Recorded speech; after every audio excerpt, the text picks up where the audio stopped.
హల్లెలూయా! దేవునికి స్తోత్రం. సృష్టికర్త అయిన యేసుప్రభు వారు పరిశుద్ధ గ్రంథం నుండి ఈరోజు మన కొరకు ఇస్తున్న వాగ్దానం 80వ కీర్తన 17వ వచనము. నీ కుడి చేతి మనుషునికి తోడుగాను, నీ కొరకై నీవు ఏర్పరచుకొనిన నరునికి తోడుగాను నీ బాహుబలం ఉండునుగాక. సో ఈరోజు వాగ్దానం గనుక చూసుకున్నట్లయితే ఏంటి, ఇది యాక్చువల్‌గా ఆసాపు కీర్తన అనమాట. సో ఇక్కడ కీర్తనకారుడైనటువంటి దైవజనుడైనటువంటి ఆసాపు ఏమని ప్రార్థన చేస్తున్నాడు? నీ కుడి చేతి మనుషునికి తోడుగా ఉండునుగాక, అలాగే నీ బాహుబలం మాకు తోడుగా ఉండునుగాక అని ప్రార్థన చేస్తున్నాడు. సో ఈ విధంగా మనం కూడా ఖచ్చితంగా ప్రార్థన చేయాల్సినటువంటి అవసరం ఉంది. ఎందుకంటే ఆయన బలం గనుక లేకున్నట్లయితే ఏంటి, మన బలం పైన మనం జీవించాలనుకున్నప్పుడు మనం రకరకాలుగా మార్గాల్లోకి వెళ్ళిపోతుంటాం అనమాట. అంటే సపోజ్ ఇక్కడ ఏంటి, మనం నీతిగా జీవించాలనుకుంటాం, పరిశుద్ధంగా జీవించాలనుకుంటాము, లేకుంటే మన వలే మన పొరుగు వారిని ప్రేమించాలనుకుంటాము, లేకుంటే నేను ఆత్మవరాల్లో ఎదగాలి, ఆత్మ ఫలాల్లో నేను ఎదగాలి.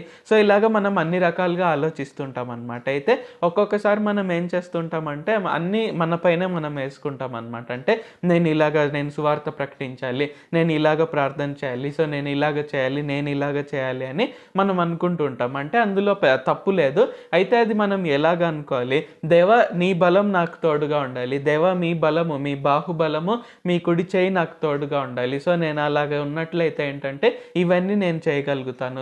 కాబట్టి దేవా మీ బాహుబలం మాకు ఎప్పుడు ఉండే విధంగా సహాయం చేయండి అని మనం ఆ విధంగా ఇక్కడ మనం కీర్తనకారుడైనటువంటి ఆసాపు వలె మనం ప్రార్థన చేయాలి. సో ప్రతిరోజు ఆయన బలం పొందుకున్నట్లయితే ఏంటంటే మనం ఎలాగైతే ఉండాలనుకున్నామో, అంటే మనం నీతిమంతులుగా, పరిశుద్ధులుగా, అలాగే ఇతరులను మనం ప్రేమిస్తూ, క్షమిస్తూ, మనము తగ్గింపు కలిగి, అలాగే మనము ఇతరుల కొరకే ప్రార్థన చేసినప్పుడు అనేక అద్భుతాలు జరిగి మనం సువార్తను ప్రకటించి ఆత్మలను రక్షించి, సో ఇలాగ ఏంటంటే మనం ప్రతి ఒక్క విషయంలో కూడా మనం ఖచ్చితంగా వర్ధిల్లుతాము. కాబట్టి మనము దేవుని బలాన్ని దాటి మనం ఏది చేయాలనుకోకుండా, దేవా నీ కుడి చేయి నాకు ఎప్పుడు తోడుగా ఉండాలి, నీ బాహుబలంతో నేను ప్రతిరోజు నింపబడాలి అనే విధంగా మనం దేవునికి ఖచ్చితంగా ప్రార్థన చేయాలి.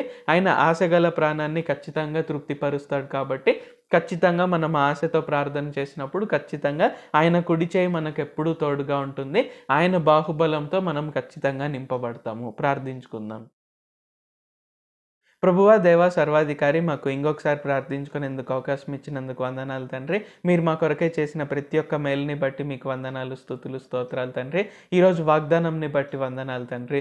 మేము ప్రతిరోజు మీ బాహుబలం కొరకే ప్రార్థన చేయుటకు సహాయం చేయండి. మేము ఎప్పుడూ మిస్ అవ్వకుండా, ప్రతి ఒక్కటి ఏదో మా పైన మేమే భారాన్ని వేసుకోకుండా, మేము మీ పైన మేము ఆనుకొని, మీ కుడి చేయి మాకు ఎప్పుడూ తోడుగా ఉండే విధంగా, మీ బాహుబలంతో మేము ప్రతిరోజు నింపబడే విధంగా సహాయం చేయండి తండ్రి.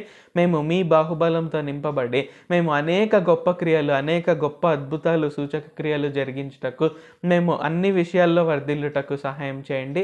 నజరేయుడైన సర్వశక్తిగల యేసుక్రీస్తు నామంలో ప్రార్థిస్తున్నాం తండ్రి. ఆమేన్. Thank you Jesus. దేవుడు మిమ్మల్ని ఆశీర్వదించును గాక.